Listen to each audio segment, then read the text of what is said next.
Hello and welcome to this Buck and Catching video. In this video, I will take you on a journey as I transform Irina Rouge dough into the amazing Rena Furtive. Remember when we first met Rena Furtive in the miraculous episode Rocketeer? Well, get ready because we're about to bring her to life. Now before we get into the doll customization process, I have to give you a heads up. This craft is geared towards adults, since we'll be using some chemicals, sharp objects, and other grown-up stuff. So the first step of transforming this Rena Rouge into Rena Furtive, creating a brand new suit for her. To make this happen, I've got some white stretchy fabric and a Rena Rouge suit I've carefully unpicked. By doing so, I can use the pieces as a pattern and replicate the design. I'll leave a link to the pattern I've created in my Google Drive so you can make your very own miraculous doll clothes too.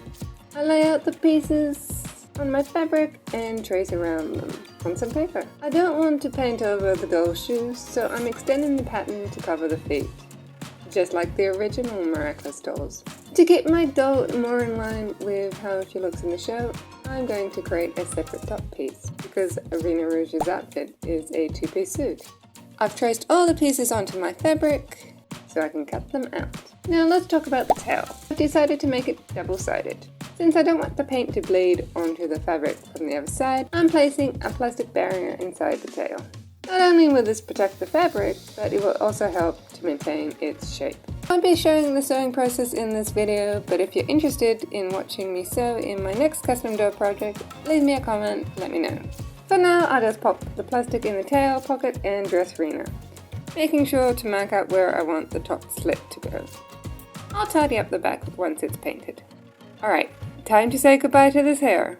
Since I'm not yet skilled enough to reroute a doll, I'll be using a wig instead. Choosing a white wig makes things easier because it's simpler to add color to the fake hair than to remove it. Rena Furtive's hair ends in white, although at the moment she's Rena Blanc. To prepare the head for the wig, I separate it from the body and remove the remaining hair from the inside. Ta-da! We now have a bold Rena ready for her new hairdo. Next, I apply a white coat to the marks so that the new colors I add on top can really pop. I borrow a rather scary looking ladybug head to help me style the wig. The wig is rooted for the head down style, so I carefully pull it back in small sections to avoid revealing the wig cap. Once the wig is styled to my liking, it's time to give it some color. I'm using permanent markers in shades of purple and blue to try and match Rena Furtive's hair color. By coloring the hair first, I can then match my paint to the hair color rather than the other way around. And there you have it, colored hair. It seems to be a pretty good match to my style reference sheet. Rena's got a white tummy, just like a real fox. I use a template to mark out the area. Once marked, I cover this section with painter's tape. Not so much to prevent the paint from leaking, but mainly to keep my fingers from accidentally touching the area while I have paint on them. Scary Ladybug is back, ready to be my top model, so I can paint everything at the same time. Now, lucky for me, I already have a blue fabric paint that closely matches Rena Furtive's hair color, so I use it for the solid colored sections of the outfit. While I wait for these sections to dry, it's time to move on to Rena's accessories. And what would Rena Furtive be without her trusty flute? Since I don't have a spare flute on hand, since the doll I'm customizing is a second doll and didn't come with all her accessories, I have to make one from scratch. I take a skewer, cut it into the appropriate length, and shape it to resemble Rena's flute. After giving it a smooth over with some sanding paper, I apply a coat of white paint as the base coat. But that's not all.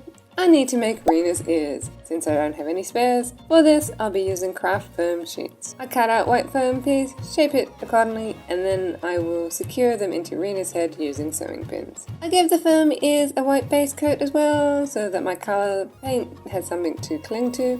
Oh, and let's not forget the Fox Miraculous necklace. I have a spare, so I give it a base coat as well. With everything prepared, I mark out the colored sections on the flute, and we're ready to mix up some fabric paint. Now here's the thing, I'll be using fabric paint on the non-fabric items as well. Why? Well, it's all about maintaining consistency with my custom color across all the pieces. So I mix up some purples, blues, teals, and a touch of pink paint. Then I start applying small dabs of paint to random sections all over Rena's suit, creating a camouflage pattern. This dabbing process takes quite a bit of time, around 3 hours or so. I switch up the paint colors by mixing 2 colors together and adding more white to achieve different shades. Once all the sections have been dabbed and dried, I go and embroider it just like the animation has. Next up, I paint the chains of the Miraculous Silver, inspired by the Zag Store version. I also add black dots to the flute so you can see it's a flute. And now it's time to seal my hard work. Since the fabric paint I use requires ironing to set it, I carefully run the iron over the suit. And to soften the fabric, I give it a quick hand wash. And now it's time to bring all the pieces together. I add some hot glue inside the head of the wig and carefully place it on Rena's head. Then I restyle the hair once again using some hair gel to hold it in place. Rena's long front sections look fantastic, but I need to cut them to make them match the animation version. I also trim the back, trying to recreate the distinct sections seen in the animation. With all the pieces ready, it's time to dress Rena. First I put on the bodysuit, followed by the top. I sew up the back because she's never taken this outfit off. To attach Rena's ears, I take some sewing pins, shape the foam pieces accordingly, and then carefully jab them into her head. Now I must note this doll is intended for display purposes only. I would not allow a child to play with a doll with pins in its head. Now I add the necklace and carefully place the flute in Rena's hand, and just like that, she's transformed. Rena Rouge is now Rena Furtive. Let's take a moment to compare her to Rena Rouge. Look at her blue hair, the crafted ears, the mysterious mask, and her miraculous necklace. And don't forget her trusty flute with her camouflage suit. I hope you enjoyed joining me on this transformation. Thank you so much for watching. Now I'd love to hear from you. Who should I customize next? Bug and Cat Team out. I could have done this on my own. But we're the Cat and Bug team, remember? Bug and Cat Team, you mean?